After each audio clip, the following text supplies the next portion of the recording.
Umaga pa lang di na mahulugang karayom ang isang mall sa Iloilo sa dami ng mga dumagsang fans ni Marian Rivera.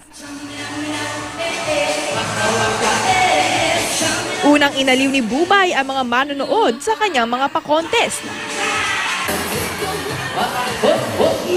Rumampa ang mga kalahok na ka-look-alike daw ni Marian. Meron pang nag-alamarimar, pero lalong lumakas ang tilian at hiyawan nang dumating na ang inaabangang primetime queen. Sa kanyang paghataw, inaliw ni Marian ang mga Ilonggo. Game na game ang My Lady Boss Star na magpa-picture kasama ang fans. Nagkaroon din ng autograph signing.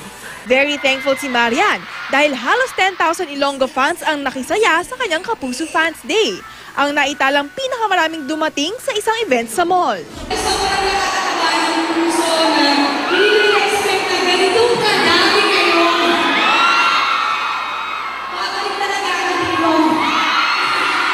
Katatibayan updated sa showbiz happenings.